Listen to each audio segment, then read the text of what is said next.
करते हैं अगला सवाल। HCV chapter 3 kinematics question number 32। तो हॉरिजॉन्टल प्रोजेक्टाइल का क्वेश्चन है। A ball is thrown horizontally from a point 100 metre above the ground with a speed of 20 metre per second. 100 metre की height से किसी बॉल को horizontal velocity 20 metre per second से project किया हुआ है। यह है उसकी velocity 20 metre per second horizontal direction में। तो 100 मीटर की हाइट से किसी बॉल को horizontal velocity 20 metre per second से प्रोजेक्ट किया। Part A, the time it takes to reach the ground. इसको कितना टाइम लगेगा ग्राउंड तक आने में?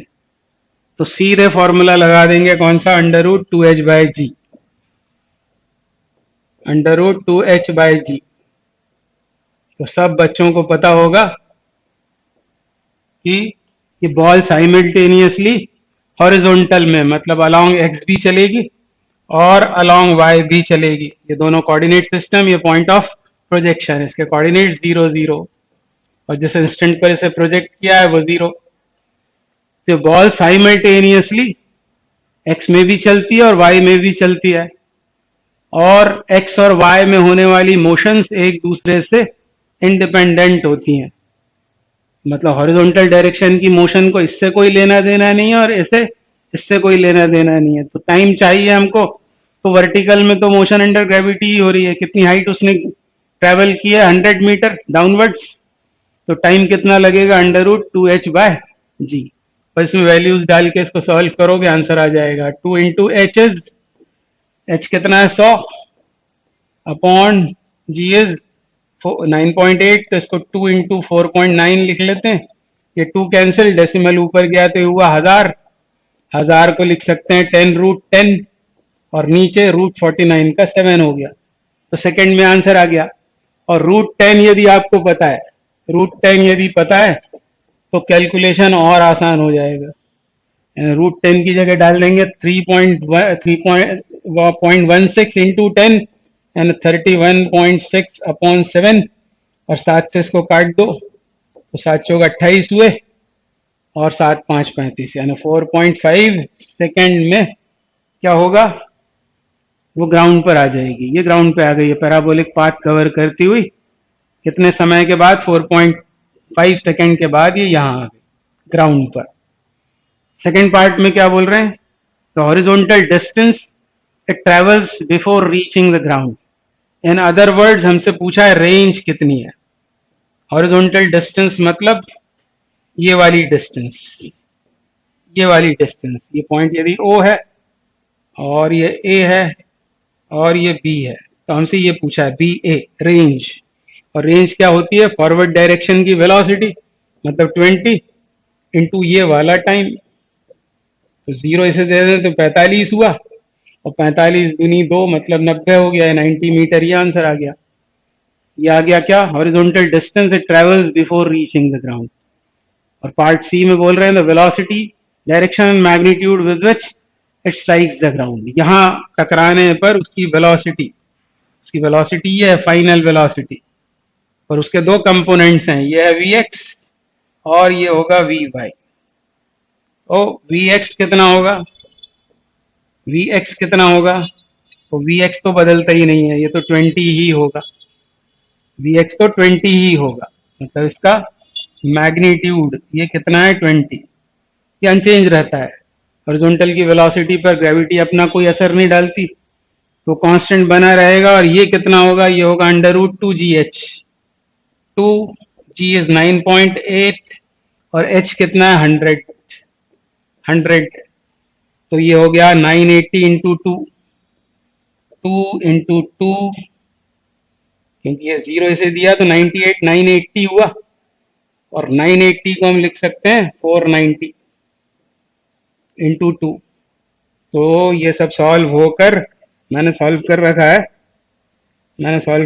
2 इंटू 2 इंटू 490 का रूट ये आ गया 14√10 लगभग 44, 44। आप भी करना। तो अब ये v कितना हुआ? वेक्टर फॉर्म में यदि इसको लिखें तो और अच्छा होगा, तो आप मैग्नीट्यूड डायरेक्शन दोनों बतला पाएंगे। v इधर कितना है 20, मतलब 20 आई कैप, ये हो जाएगा। और y में है 44, पर वो नीचे है, पर इसको मैंने y का पॉजिटिव डायरेक्शन माना हुआ है, यानी प्लस 44j। ये होगी उसकी फाइनल वेलोसिटी। मैं फिर से बोलता हूँ, जब ये पार्टिकल इधर से इधर आता है तो हॉरिजॉन्टल की वेलोसिटी ये तो उतनी ही रहती है, डज नॉट चेंज, तो ये तो उतनी ही रही। और वाई डायरेक्शन में velocity, motion under under gravity का केस लगा देंगे, इनिशियल जीरो, फाइनल। तो इक्वेशन ऑफ काइनामेटिक्स लगाकर v square equal to u square plus 2as लगाकर ये निकल आएगा 2g, और ये h 100, इसको लिख लिया मैंने 980, जीरो का मल्टीप्लाई किया तो 98 इंटू 10 इज 980, और 980 को 2 इंटू 490 लिखा तो इसका स्क्वायर रूट निकालना आसान हो जाएगा। यदि आप क्या करोगे, 2 इंटू 2 है ये, तो एक तो 2 बाहर आएगा, फिर 490 है तो 7 बाहर आएगा, और रूट 10 बचेगा 3.16। इन तीनों का कर लेना आप मल्टीप्लीकेशन, तो इजीली कैलकुलेट होकर ये 44 आ जाएगा। और अब इसका यदि मैग्नीट्यूड बतलाना चाहते हो तो क्या करना पड़ेगा, मैग्नीट्यूड बताने के लिए आपको आई और जे के कोएफिशिएंट्स की स्क्वेयरिंग, दोनों का एडिशन और उसका स्क्वायर रूट, तो थोड़ी मेहनत होगी। और ये आने वाला है 2336, 2336 which is nearly equal to 49 metre per second. तो ये फाइनल आंसर हुआ पार्ट सी का। डायरेक्शन आ गई, वेलोसिटी जब वो ग्राउंड पर टकराती है, और इसकी डायरेक्शन के लिए tan थीटा निकाल लेना, डायरेक्शन के लिए tan थीटा निकाल लेना, tan थीटा, इस वाले ट्रायंगल में tan थीटा ये निकाल लेना, या ये निकाल लेना। डायरेक्शन कहीं से भी बताई जा सकती है, हॉरिजॉन्टल से बताना है तो यहां से बता देना, यहां से बता देना। ये मान लो एंगल थीटा लिया है मैंने, ये हो जाएगा 44/20, 44/20। और फिर फालतू परेशान मत होना, या तो इसको ऐसे ही छोड़ देना आप, ज्यादा से ज्यादा आप इसको डिवाइड कर लेना 2 से, या 4 से डिवाइड कर देना, तो ये आ जाएगा 11 और ये आ जाएगा 5। तो आप लिख देना theta is equal to 10 inverse 11/5। और यदि फुर्सत में हो तो कैलकुलेटर उठाना और इसको फाइंड कर लेना, ज्यादा इसका टेंशन लेने का नहीं, आपको तो बस समझना था कि ये कैसे निकालना है, बस। ये वाला एंगल निकाला है मैंने, tan थीटा बराबर होगा परपेंडिकुलर अपॉन बेस Vy/Vx, और इसको सॉल्व करने पर ये थीटा मैंने कैलकुलेटर से किया तो आया 66 डिग्री। तो ये एक आंसर हो गया। तो आसान सा सवाल है, मतलब कोई फॉर्मूले आपको अलग से हॉरिजॉन्टल प्रोजेक्टाइल के याद हो या ना हो कोई फर्क नहीं पड़ता, आपको तो मोशन अंडर ग्रेविटी के फॉर्मूले लगाकर सब कुछ सॉल्व करना है। तो आपको कंसेप्चुअली स्ट्रांग होना पड़ेगा, क्वेश्चंस तो सॉल्व हो जाते हैं। Thank you very much.